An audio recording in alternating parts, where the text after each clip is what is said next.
Que Dieu vous bénisse. Amen. Par la grâce de Dieu, dimanche, nous avons parlé de la résurrection de la fille de Jairus. Aujourd'hui, je vais vous parler seulement sur la foi de Jairus. Jairus, le croyant secret. Je vous invite à vous lever. Nous lisons dans Marc chapitre 5, versets 35 et 36. Marc chapitre 5, versets 35 et 36, j'ai lu la parole de Dieu. Comme il parlait encore, survinrent de chez le chef de la synagogue des gens qui dirent, ta fille est morte, pourquoi importuner davantage le maître? Mais Jésus, sans tenir compte de ses paroles, dit au chef de la synagogue, ne crains pas, crois seulement. Amen. Amen. Que Dieu ajoute ses bénédictions à la lecture de sa parole. Amen. Amen. Asseyez-vous, je vous en prie. Jésus, pendant son ministère, beaucoup de pharisiens et de sadducéens ont cru en lui, mais, ils ne pouvaient pas le confesser ouvertement parce qu'ils seront chassés de la synagogue. C'est pourquoi nous voyons l'un de ces pharisiens qui est allé voir Jésus, c'était de nuit. Son nom c'était Nicodème. C'est dans Jean chapitre 3, verset 1 à 2. Vous connaissez bien cette histoire. Et notre message de ce soir parle de l'un de ce genre, du même genre, d'homme qui est Jairus, qui était un chef de la synagogue. Jairus était un croyant en secret. Il croyait dans son cœur. Et il était en quelque sorte un croyant frontalier. Il croyait uniquement dans son cœur. Il ne pouvait pas manifester cela. Il croyait dans son cœur que Jésus était vraiment l'Église de Dieu, que Jésus était le Fils de Dieu, que Jésus était le sacrificateur et le roi, mais il avait peur d'en parler parce qu'il serait chassé de la synagogue. Et cela existe encore aujourd'hui. C'est ce qu'on appelle aujourd'hui un croyant de nom. Mais lorsque la fille de Jairus tomba malade et que les médecins, après avoir fait tout leur possible sans réussir, et que la fille était près de mourir, le moment était venu pour Jairus. C'était un moment crucial parce qu'il avait un besoin et il alla voir Jésus. C'est une bonne chose à faire ça. C'est ce qu'il nous faut faire aujourd'hui aussi. Lorsque vient l'heure de détresse, allez vers le Seigneur Jésus. Faites agir votre foi. Parce qu'il est un secours qui ne manque jamais dans la détresse. C'est ce que dit la parole de Dieu. Et comme Jairus, ne regardez pas votre affliction. Gardez vos yeux fixés sur celui qui a fait la promesse, le Seigneur Jésus-Christ. Gardez vos yeux fixés sur sa parole, car il veille sur sa parole pour l'accomplir. Dépendez votre pensée de vos maladies, de vos ennuis. Gardez vos yeux fixés sur le Seigneur Jésus, en étant certain que ce qui est impossible aux hommes est toujours possible à Dieu. Amen. Amen. Et c'est ça, avoir foi en Dieu. C'est de ne jamais considérer ce que vos yeux voient comme souffrance, comme souci. Même si vous êtes à l'heure de la mort, croyez toujours que tout est possible à Dieu. C'est pourquoi Jésus a dit à Jairus, dans Luc chapitre 8, verset 50, ne crains pas, crois seulement, et il sera sauvé. Quand on est venu dire à Jairus, c'est trop tard, tu étais venu chercher Jésus pour venir prier pour ta fille, qui était mourante, mais c'est trop tard, elle est morte. Jésus lui a dit, ne crains point, crois seulement, et il sera sauvé. Nous voyons alors Jairus aller vers Jésus, alors que tout le monde le critiquait. Mais Jairus ne pouvait pas dire, je vais attendre un moment plus commode. C'était donc à ce moment-là précis qu'il fallait agir. Il lui fallait parvenir auprès de Jésus. Sinon, sa fille allait mourir. Frères et sœurs, ça, c'est ce que beaucoup de croyants oublient aujourd'hui dans les églises. Le premier cantique que nous avons chanté aujourd'hui, c'est « Cherchez d'abord le royaume des cieux et toutes choses vous seront données par surplus ». Tout ce que vous voulez avoir, le chemin indiqué par Dieu et par la parole de Dieu, c'est d'abord chercher Jésus. Alors vous pourrez recevoir ce que vous cherchez. Amen. Amen. Cela nous enseigne ceci. Si nous voyons donc que lorsqu'un homme est vraiment sincère dans son cœur, Dieu va susciter quelque chose pour qu'il soit contraint de montrer ses couleurs. Ah! Quand quelqu'un est un croyant de moi, il croit dans son cœur, il croit que Jésus-Christ est le Fils de Dieu, il croit que Jésus-Christ est Dieu manifesté dans la chair humaine, il est notre sauveur, c'est lui qui guérit nos maladies. Alors, en ce moment-là, si lui ne fait pas agir sa foi, Dieu qui connaît son cœur, parce que Dieu connaît toutes choses, va susciter quelque chose pour que cette personne soit contrainte à montrer ses couleurs, à manifester sa foi. Généralement, Dieu le fait. C'est ce qu'il a fait pour Jairus. Lisons dans Romains, chapitre 8, versets 28 à 30. Romains, chapitre 8, versets 28 à 30. Je lis. Nous savons du reste que toutes choses concourent au bien de ceux qui aiment Dieu, de ceux qui sont appelés selon son dessein. Car ceux qu'il a connus d'avance, Dieu connaît les siens. Il les a aussi prédestinés à être semblables à l'image de son Fils, afin que son Fils fût le premier-né entre plusieurs frères. Et ceux qu'il a prédestinés, il les a aussi appelés. Et ceux qu'il a appelés, il les a aussi justifiés. Et ceux qui les a justifiés, il les a aussi glorifiés. Amen. Amen. C'est Dieu lui-même qui fait tout cela. Dieu connaît les siens. Un enfant de Dieu ne devient pas enfant de Dieu parce qu'il vient à l'église. Non. Dieu l'a connu avant la fondation du monde et l'a prédestiné à être son enfant. Alors, peu importe combien il a une foi qui n'agit pas, une foi qui ne veut pas manifester, Dieu qui connaît son cœur, qu'il a la foi, va susciter quelque chose dans la vie de cette personne pour qu'elle manifeste sa foi. Et c'est ce qu'il a fait avec Jairus. Nous lisons également dans Romains chapitre 1, versets 16 et 17. Lisons. Romains chapitre 1, versets 16 et 17. Car je n'ai point honte de l'évangile. C'est une puissance de Dieu pour le salut de quiconque croit. Du juif premièrement, puis du grec. Parce qu'en lui est révélée la justice de Dieu par la foi et pour la foi. Selon qu'il est écrit, le juste vivra par la foi. Amen. Jésus a dit, allez prêcher la bonne nouvelle à toute la création. Celui qui croira et qui sera baptisé sera sauvé. Voilà le chemin du salut. Peu importe quelqu'un peut dire, je crois, mais pour manifester la foi, il doit entendre d'abord l'évangile, la bonne nouvelle. Voilà le chemin indiqué par Dieu.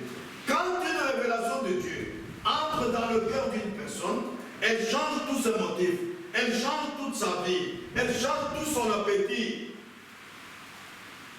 Tout ce que la personne était autrefois est changé. Oui, la foi c'est une révélation. Mais maintenant, Jairus, le croyant en secret, est-ce que vous avez vu dans la Bible comment il a eu la révélation?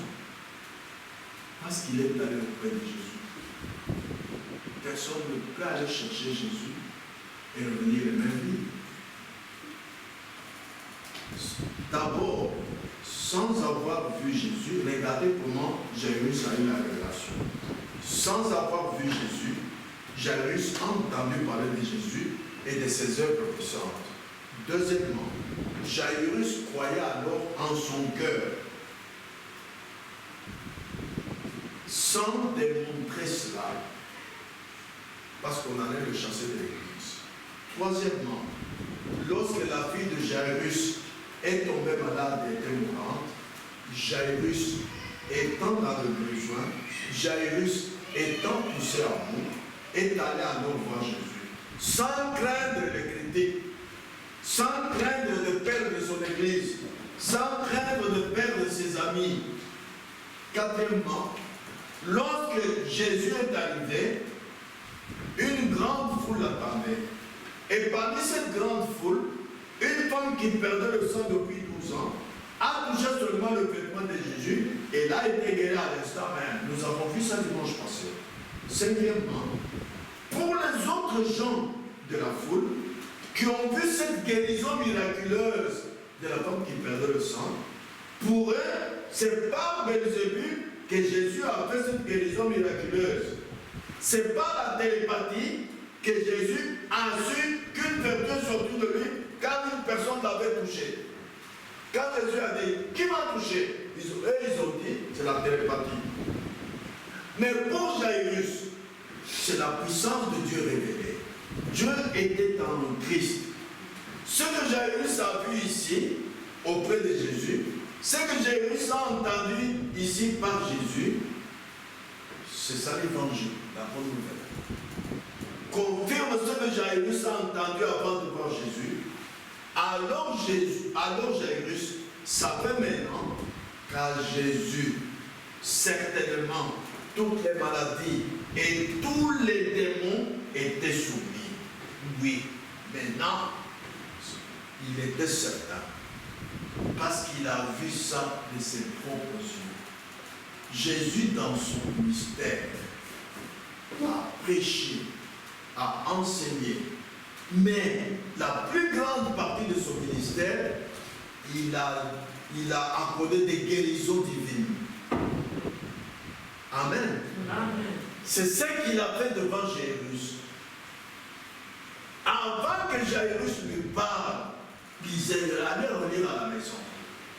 Luc chapitre 8, à partir du verset 1. Quand Jairus a entendu que Jésus venait sur une barque, il attendait. Et une grande foule attendait aussi. Quand Jésus est arrivé, ce n'est pas Jairus qui est allé le premier vers Jésus. Non, c'est la femme qui perdait le sang.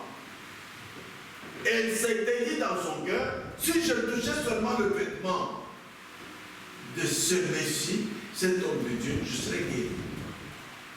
Tout est possible à celui qui croit. Ce qu'elle croyait lui est arrivé. Quand elle a touché le vêtement de Jésus, elle a été guérie. Mais c'est Dieu qui a fait cela pour amener à Jairus à voir ce que Jésus faisait, entendre ce que Jésus disait. C'est ça l'évangile. C'est voir les miracles, voir les guérisons divines et entendre la bonne nouvelle. Amen. Amen.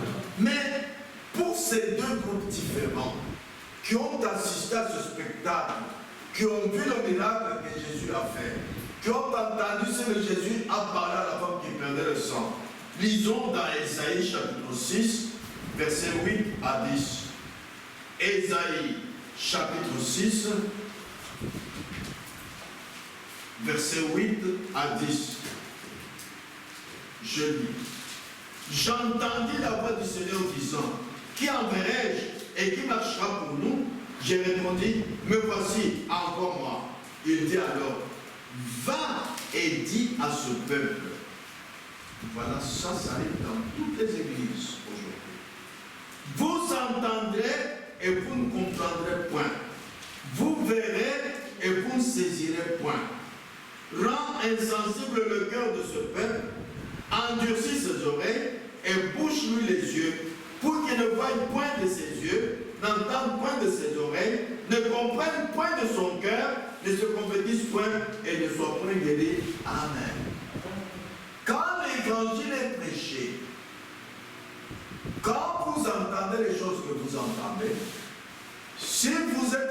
enfants de Dieu prédestinés, le Saint-Esprit vous conduira à comprendre dans votre cœur ce qui est péché. Je vous ai lu dimanche que ce n'est pas ce que le prédicateur dit qui est quelque chose, ce n'est pas ce que le prophète Paul dit qui est quelque chose, c'est ce que Jésus-Christ dit.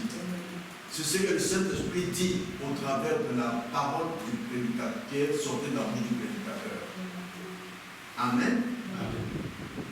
Et quand une guérison divine est accordée à quelqu'un, quand un miracle se fait dans la vie de quelqu'un, c'est pour que ceux qui voient ça comprennent de leur cœur et glorifient le Seigneur. Mais exactement, c'est l'accomplissement d'Ésaïe 6, 8 à 10 qui s'est passé quand Jésus a guéri la femme qui perdait le sang. Il y a ce qu'on a vu, il y a ce qu'on a entendu. Alors, un groupe a discerné que c'est par Belzébul que Jésus a fait ce miracle. C'est pas la télépathie qu'il a su que quelqu'un l'a touché alors qu'il ne pouvait pas voir celui qui l'a touché. Mais Jairus, étant conduit par le Saint-Esprit, a discerné dans son cœur que réellement Dieu est en Christ. Ça, c'est la puissance de Dieu qui est révélée. À Jésus-Christ, toutes les maladies, tous les démons sont soumis. Amen. Amen. Ah. C'est ainsi que vous voyez ces deux groupes différents de gens devant Jésus. C'est pourquoi la Bible dit, nous l'avons lu dans Romains chapitre 1. Voilà pourquoi quand on dit que la foi c'est une révélation, eh bien Dieu commence avec l'évangile. Si par l'évangile, ton cœur ne discerne pas que ceci vient de Dieu, ceci, voilà ce que Dieu me dit moi, vous n'aurez pas la révélation. Romains 1, 16, 17 dit ceci, je n'ai point honte de l'évangile, c'est une puissance de Dieu pour le salut de quiconque croit.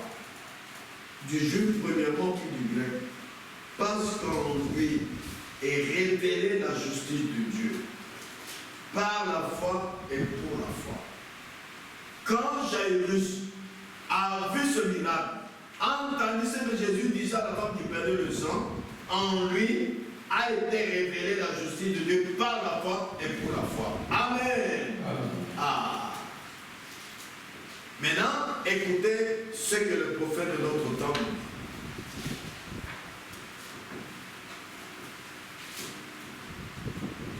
Si votre foi a été bâtie sur quelqu'un, sur un guérisseur divin, ou sur quelqu'un qui professe posséder quelque chose alors qu'il n'a rien, alors ça ne fait de vous, c'est rien. Mais si votre foi est bâtie sur la parole de Dieu, tous les démons de l'enfer ne pourraient pas vous faire renier cela, car cela est établi ici à l'intérieur.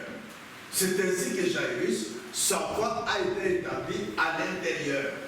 Il n'y a personne qui l'a prêché. Il a regardé seulement Jésus guérir miraculeusement la femme qui perdait le sang, parler à la femme qui perdait le sang, et il en a eu la révélation. Ce n'est pas par ici dans une théologie mentale, dans la tête. C'est ici au fond de votre cœur. Ce n'est pas une foi intellectuelle comme c'est le cas aujourd'hui. Les gens raisonnent par la foi. Non. C'est une foi qui a été ancrée dans votre cœur par le Dieu Tout-Puissant lui-même. Alléluia. J'aime ça. C'est pourquoi la foi est une expérience personnelle avec Dieu. Beaucoup de frères, beaucoup de sœurs tremblent quand le frère lui dit mais Dieu ça me veut, mais t'as pas fait, oh mais écoutez on m'a dit, mais le donateur de la foi c'est qui? C'est Dieu. Si on me disait que ma foi n'est pas correcte, je me dirais attendez, je vais prier pendant 2 semaines et je vous répondrai. Ce n'est pas vous qui pouvez remarquer ma foi et ma foi, c'est à Dieu, parce que la foi est dans le cœur. Et j'irai prier. Amen. Amen. Ah. Voilà le chemin indiqué par Dieu. Peu importe combien la route semble sombre, vous criez toujours les louanges de Dieu, parce que vous savez que Dieu vous l'a révélé et c'est réglé. C'est pourquoi Parfois, les gens ont besoin de recevoir des instructions. Vous devez savoir sur quoi votre foi repose. Je vous avais dit la fois passée que quand vous avez la foi qui est le don de Dieu, maintenant, la foi doit grandir. Elle doit être élevée. Par quoi? En écoutant le prédicateur. La Bible dit, celui qui vous écoute m'écoute. C'est ce que Jésus a dit. Et je vous ai dit tantôt, je vous ai dit dimanche, c'est pas la parole du prédicateur qui change quelque chose en vous. Non. Non. C'est la parole de Jésus-Christ. Alors quand le prédicateur prêche, votre intention, c'est que Dieu vous donne le discernement de capter ce que le Saint-Esprit dit. Vous devez savoir sur quoi votre foi repose. Pas sur l'homme, pas sur le rituel de quelqu'un, sur une certaine sensation bizarre, ou quelque chose d'autre de ce genre. Pas sur l'église, non. Votre foi est bâtie sur la parole de Dieu. C'est là que la foi trouve son lieu de repos. Jairus, qui était chez les pharisiens, il croyait dans son cœur, mais il avait peur de manifester sa foi. C'est Dieu qui l'a conduit à manifester la foi. Parce que la foi, c'est le don de Dieu. Ce n'est pas le don de l'Église. Non. Non, non, non, non, non. C'est ça la grave erreur aujourd'hui, en ce siècle. Amen. Amen. Ah, frères et sœurs. La foi de Jairus. Jésus a donc déversé l'évangile depuis son cœur, car il était le vase choisi par Dieu pour cette heure. Bien que les gens voulaient dire que c'était Caïphe, bien qu'ils voulaient dire que c'était leur église qui avait toute la lumière, qu'il était inutile de quelqu'un d'autre dise quoi que ce soit.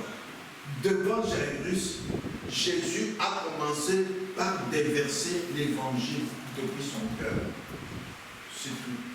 C'est le chemin prévu par Dieu. Rappelez-vous Corneille, quand il faisait beaucoup de monde, sa vie, c'était une vie pieuse. Dieu lui a dit, cherche celui qu'on appelle Pierre, fils de Jonas. C'était pour que Pierre fasse quoi? Qu'il le bénisse? Non. Il lui prêche l'évangile. Et quand il a prêché l'évangile, avant d'être baptisé dans l'eau, Corneille a reçu le baptême du Saint-Esprit. Amen. Amen. Ah, frères et sœurs. Et quand votre foi a grandi, elle doit manifester la puissance de Dieu. Alors nous voyons Christ occupé à guérir les malades, parlant aux gens, leur révélant leurs différentes maladies, ou ceux qui n'en avaient pas. Et il disait, c'est Belzébul, vous voyez, c'est un diseur de bonne aventure. Nous savons qu'il vient du diable, ainsi de suite. Mais cela n'a pas du tout gêné Christ. Il savait qu'il avait été envoyé dans un but divin et il était déterminé à l'accomplir, car il savait ce que le Seigneur avait dit. Montrez-moi dans la Bible, où est-ce que vous voyez Jésus aller dire aux pharisiens, pourquoi est-ce que vous m'appelez Belzébul? Pourquoi est-ce que vous défendez à vos adeptes de venir écouter la parole de Dieu dans mon église? Jamais il n'a fait ça. Parce que ça dépend de Dieu, pas d'un homme. Peu importe combien de gens vous critiquent, peu importe combien de gens critiquent votre église, ça dépend de Dieu. Ça ne dépend pas de l'homme. Vous ne devez pas regretter ou avoir peur. Non. Jésus a dit, ne craignez point petit troupeau, car il a paru bon à votre Père de vous donner le royaume. Pas l'église, pas un homme, le Père céleste vous a donné. Amen. Amen. Ah. Voici maintenant Jairus qui s'avance auprès de Jésus et il parle à Jésus. Écoutez maintenant Jairus qui est allé auprès de Jésus. Il a vu Jésus venir et guérir la femme qui perdait le sang. Maintenant, écoutez son tour. Alors Jairus s'est avancé et il est devenu l'une de ces personnes terre à terre. Selon l'expression de la rue. Il a accouru. Il est tombé au pied de Jésus et il a dit, Seigneur, j'ai une petite fille couchée là-bas à l'article de la mort. Vous entendez comment il appelle? Seigneur. Je peux m'imaginer qu'il dit ceci. j'ai entendu parler de toi. C'est Jairus qui parle à Jésus. Au fond de mon cœur, j'ai toujours cru que tu es le Messie. Je sais que j'ai été enseigné pour ne pas croire cela et tout. Mais Seigneur, au fond de mon cœur, tu connais mon cœur. Dans mon église, on m'enseigne de ne pas croire que tu es le Messie, de ne même pas venir t'écouter. Mais toi, comme tu es Seigneur, tu connais mon cœur. Si tu as su que cette femme avait une perte de sang, tu as su toutes ces autres choses que tu connais, Dieu te les a révélées, il ne fait aucun doute que tu connais mon cœur. C'est pourquoi je suis venu. Voilà, c'est là que repose votre foi. Ton expérience personnelle avec Dieu, sans écouter ce que les gens disent, sans avoir peur des critiques des gens. Quelle instruction est-ce que cela nous donne? Écoutez l'instruction de ce que Jairus vient de dire à Jésus, ce qui s'en nous donne. Prenez dans la nature un oiseau femelle. Elle peut remplir un nid avec les œufs. Elle peut se mettre dessus et couver ces œufs-là. Et rester sur ce nid très loyalement et fidèlement au point de devenir si faible qu'elle ne saurait s'envoler du nid. Si cet oiseau femelle n'a pas été avec l'oiseau mâle, ses œufs resteront juste dans ce nid et pourriront. Ils n'écloront pas. Cela nous rappelle certaines vieilles églises froides et formalistes. Vous pouvez les couver, les flatter, les appeler ceci, les dorloter et leur donner un doctorat. Vous n'avez rien d'autre qu'un nid plein d'œufs pourris malgré tout. Vous ferez mieux de jeter la chose et de vous unir à Jésus-Christ. La chose à faire, c'est de s'unir à Jésus-Christ. Nous venons à l'église pour que chacun s'unisse à Jésus-Christ. Mettez la foi dans l'église, la chose est comme il faut. Mettez ça de côté. Nous ne venons pas à l'église pour mettre la foi dans l'église. Non. Unissez-vous à Christ, le mâle, l'époux. Vous direz, je ne crois pas dans la guérison divine, je ne crois pas au Saint-Esprit. C'est parce que vous n'êtes jamais entré en contact avec Jésus-Christ. Mettez-vous une fois d'autre avec Dieu et vous croirez chaque bout de la parole de Dieu. Chaque bout de cela sera réel pour vous. Amen. Frères, sœurs, Jairus est maintenant avec Jésus et parle à Jésus. Oh, quel exemple! Il n'a plus peur de critiques. Il n'a plus peur d'être chassé de son église. Aujourd'hui, lorsque vous pouvez obtenir une audience auprès de Jésus pour quelques minutes seulement, tout est résolu. Chaque problème que tu as est résolu. C'est ce que Jairus a expérimenté. Oui, la foi est une expérience personnelle avec Dieu. La foi, ce n'est pas de discuter avec d'autres personnes. Ce n'est pas de montrer que vous connaissez la vérité. Ce n'est pas de montrer que vous connaissez bien la vérité. Non, ce n'est pas ça la foi. Non, non, non, non, non et non. La foi, c'est une expérience personnelle avec Dieu. Quand vous vous unissez à Christ, alors vous allez clore vos œufs et nous verrons les résultats qui est biblique. Jésus lui-même a dit, dans Jean chapitre 10, verset 4, mon frère Jean-Marie, tu peux dire ça. Jean chapitre 10, verset 4. Nous venons à l'église pour nous unir avec Christ. C'est ce que Jairus nous montre. Quand il est allé auprès de Jésus, il a parlé avec Jésus. Il a vu ce que Jésus a fait. Il a entendu ce que Jésus a dit à la personne qui a eu le miracle, qui a été guérie miraculeusement. Jean 10, verset 4, qu'est-ce que Jésus dit? Lorsqu'il a fait sortir toutes ses propres brebis, il marche devant elles et les brebis le suivent parce qu'elles connaissent sa voix. Amen. Quand Jairus est sorti de chez lui et de la mentalité de la dénomination, quand il est venu auprès de Jésus, il a entendu la voix de Jésus et il a cru à ce que cette voix disait. dit non, on rentre à la maison, la fille est morte, il ne faut plus importuner le maître. Jésus lui a dit, ne crains point, crois seulement, ta fille sera sauvée. Et il a cru à Jésus. Pas cela qui disait, quitte, nous allons enterrer l'enfant. Non, il a cru ce que Jésus disait. Mais beaucoup viennent à l'église, ne connaissent pas la voix de Jésus-Christ, le bon berger. Voilà le malheur. Hébreux 3 dit, aujourd'hui, selon ce que dit le Saint-Esprit, aujourd'hui, si vous entendez sa voix, n'abusez pas votre cœur. Mais il y en a qui n'ont jamais entendu la voix du Saint-Esprit. Voilà le problème. Jésus dit également, dans Matthieu 11, 28, mon frère Jean-Marie, lis pour nous cela. Pour montrer que quand nous venons à l'église, nous venons pour chercher Jésus-Christ, entendre sa voix, être conduit par Jésus-Christ. Venez à moi, vous tous qui êtes fatigués et chargés, et je vous donnerai du repos. Quand vous êtes poussé à bout, quand vous avez une maladie que vous ne savez plus guérir par la médecine, quand vous avez un problème, Jésus dit venez à moi. Pas venez à l'église. Oui, nous venons à l'église parce que Jésus est là. Mais quand vous venez à l'église, c'est pour rencontrer Jésus. C'est ce que Jairus a fait. Et quand il a rencontré Jésus, il a vu ce que Jésus faisait, les miracles. Il a entendu ce que Jésus disait. Il a écouté Jésus qui le conduisait. Amen. Amen.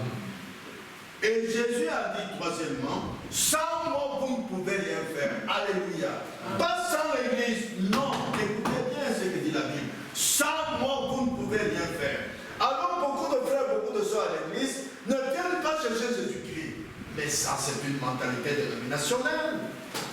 Moi ça me donne la chair de poule. Nous venons à l'église pour chercher Jésus-Christ.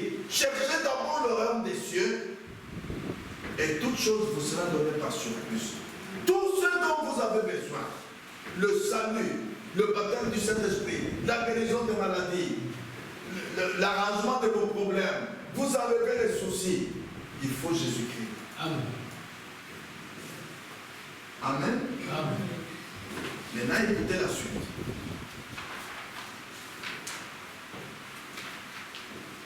C'est comme par exemple les médecins des hôpitaux.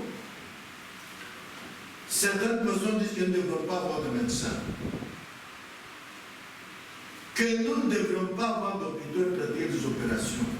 Je n'approuve pas cela. Oui, j'ai eu, comment dire, la tristesse un jour quand je suis allé prêcher à Lyon. Et une sœur m'a invité pour aller manger chez elle, une sœur blanche. Quand je suis allé manger, elle m'a dit, frère Kanda, tu sais que moi, j'ai le diabète. Comme on a prié pour moi, je ne bois plus les comprimés. Non, frère, on ne dit pas ça.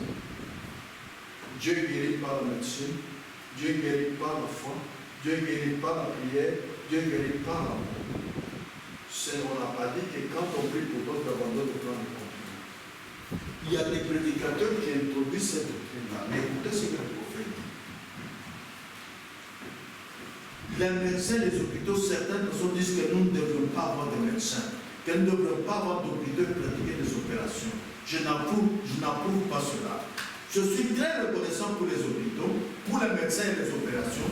Je suis reconnaissant pour ces lampes électriques ce soir. Je suis reconnaissant pour la voiture qui m'a amené jusqu'ici.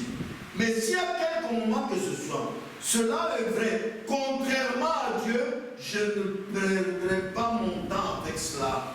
Alors je ne prendrai pas. Mais lorsque cela est en accord avec Dieu, ce sont des bénédictions naturelles que Dieu nous a accordées. Dieu accorde des bénédictions spirituelles et Dieu accorde des bénédictions naturelles. Amen. Amen. Ah.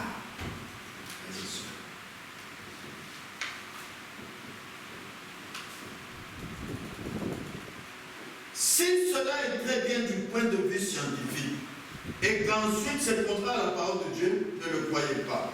Si c'est en accord avec la parole de Dieu, nous devons remercier Dieu pour cela. Amen. Amen. Aussi longtemps que vous pouvez amener Jésus à vous parler un peu, Vous ne vous souciez pas de ce que les gens disent de vous, ni de quoi que ce soit. Voilà ce que les gens ne font pas. Nous, vos frères, dans notre temps, il y a un peu plus de 40 ans, quand nous avons pris, nous sommes devenus fous. Moi, j'ai dit, Seigneur, parle-moi. Quand je commence à prier comme ça, même moi. Mais aujourd'hui, on n'entend plus les frères prier comme ça. La Bible dit demander, on vous donnera. Si tu ne demandes pas au Seigneur de vous parler, est-ce qu'il va te parler? Il va te parler quand il veut. Mais quand toi tu vas entendre sa voix, tu veux le prendre au mot, comme il est déclaré dans Hébreux 3:7. Selon ce que dit le Seigneur aujourd'hui, si vous entendez sa voix, prenez Dieu au mot. Seigneur, le Saint-Esprit a une voix. Jésus a une voix. Il est mon berger. Selon Jean 10, verset 4. Mais depuis que j'ai écrit, je n'ai pas entendu sa voix. Parle-moi, Seigneur. C'est comme un bébé qui est né et sa maman le laisse dans les mains d'une autre maman. Elle part en l'âge de 6 mois. Mais ce bébé n'entendra pas la voix de sa maman. Moi, je sais que Dieu est présent. Fais-moi entendre ta voix. Fais-moi entendre ta voix. C'est rare que tu trouves une belle prière. Oh, c'est ce que nous devrions faire. Comme la Bible dit que mes brebis entendent ma voix, elles connaissent ma voix.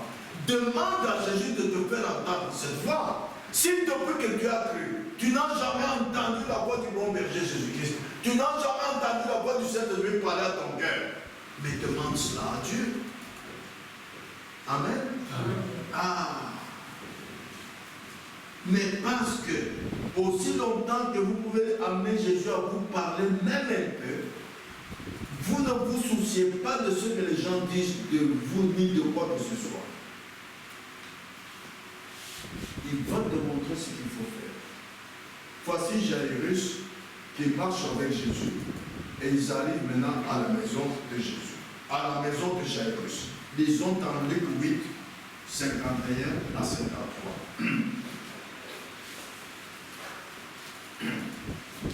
Lorsqu'il fut arrivé à la maison, il ne permit à personne d'entrer avec lui, si ce n'est à Pierre, à Jean et à Jacques, et au père et à la mère de l'enfant. Tous pleuraient et se lamentaient sur elle. Alors Jésus dit, ne pleurez pas, elle n'est pas morte mais elle dort. Et il se moquait de lui, sachant qu'elle était morte. Mais il la saisit par la main et dit d'une voix forte, enfant, lève-toi. Et son esprit revint en elle, et à l'instant il se leva, et Jésus retourna en lui donnant à manger. Amen.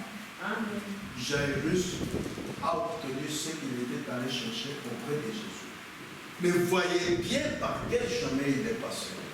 Il n'a pas eu d'intermédiaire. Lui-même avait une expérience personnelle directe avec Jésus-Christ. Voilà la voie tracée par Dieu. Amen. Ah.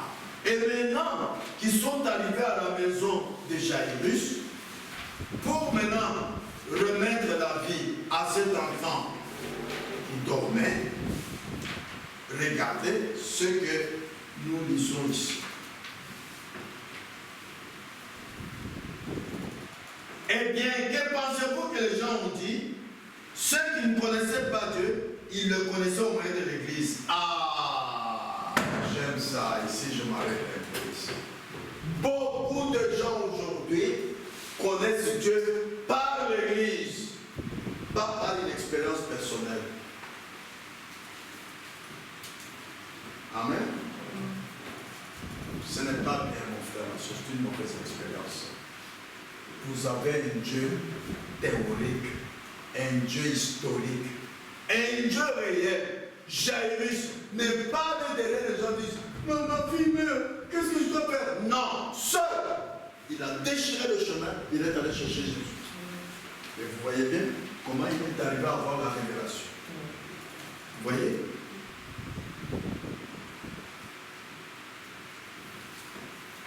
Que pensez-vous que les gens ont dit, ceux qui ne connaissent pas Dieu, ils le connaissent au moyen de l'Église. Mais je connais le chemin du salut. Ils ont dit, maintenant nous savons qu'il est complètement fou en disant que la vie n'est pas morte, elle dort. Alors que nous l'avons étendue là à l'intérieur. Le médecin dit qu'elle est morte. L'entrepreneur de pompe funéraire a probablement dit qu'elle est morte. La voilà froide est étendue sur la couchette. et lui dit qu'elle dort. Eh bien, elle est morte. Et voici ce fanatique qui dit qu'elle n'est pas morte, qu'elle dort. Ôtez un tel homme. C'est ce que je vous ai lu en Ésaïe 6, verset 8 à 10. Ils entendent, ils voient, ne comprennent pas ce qu'ils voient. Ils entendent, ne comprennent pas ce qu'ils entendent. Amen.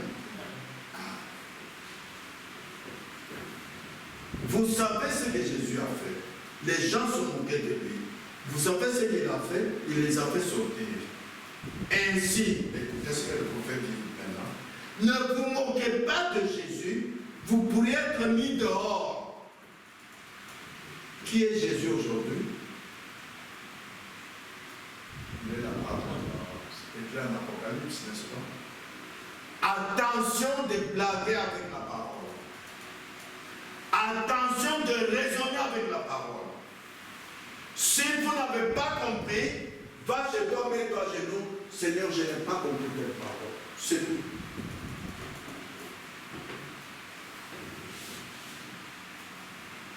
Si jamais vous vous moquez de la parole, Jésus vous met dehors. Tous ces frères, depuis que nous avons commencé la marche, nous, vous aimez, nous avons plus de 40 ans. Nous avons pris le message en 1978, sur le 78, 77, jusqu'aujourd'hui, le voici. Mais combien sont venus, et maintenant ils sont venus pour la réponse. Papa vous dit, oh, idiot, c'était. Non, c'est Dieu qui l'a chassé.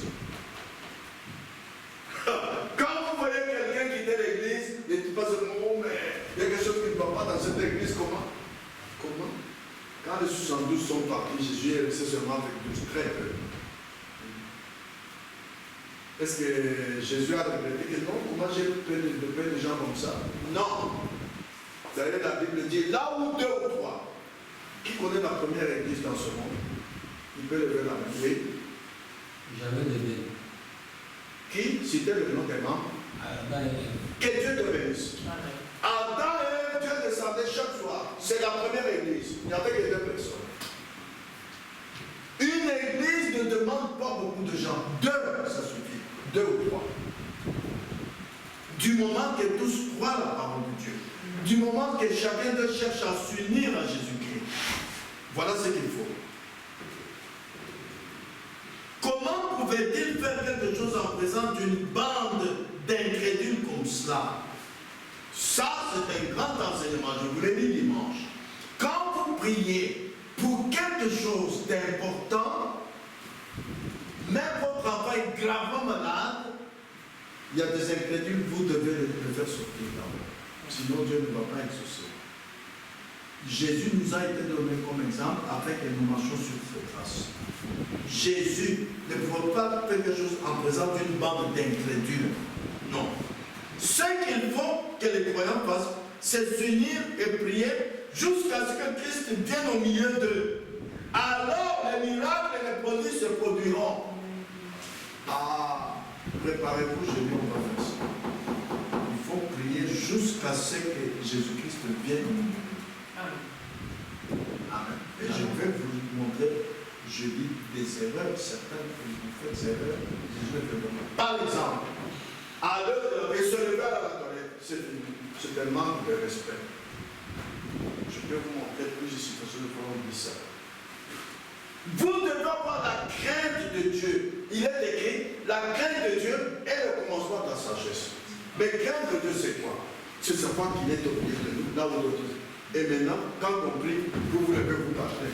C'est le respect, ça. Si le roi Philippe était ici, avec ses gardes corps, plus personne ne pouvait sortir ni entrer.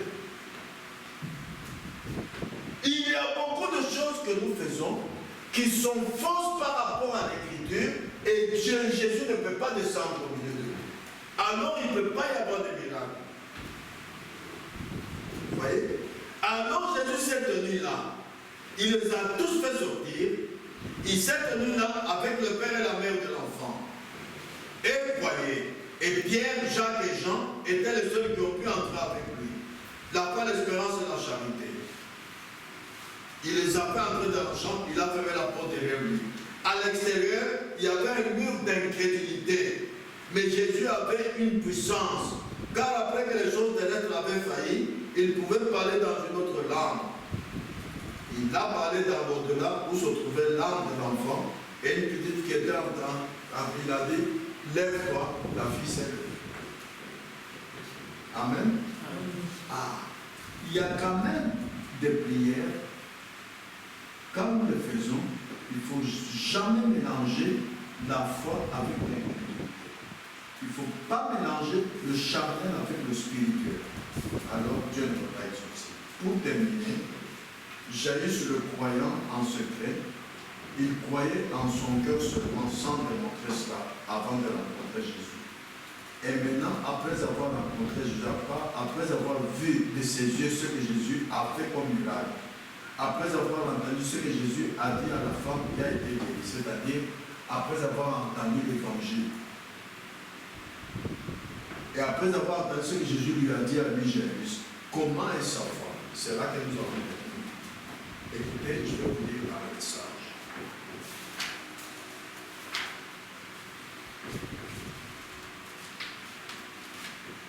Je vous ai dit tantôt que si vous prenez l'oiseau femelle et là des œufs, si cet oiseau n'a jamais été avec dans un arbre, les œufs vont couler.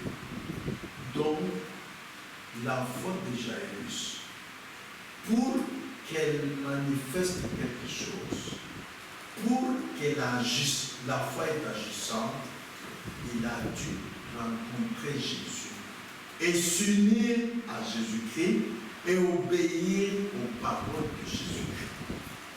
Première chose. Deuxième chose, regarde 10. Maintenant, pour avoir la foi, cette foi doit avoir une base. Ah. Si votre base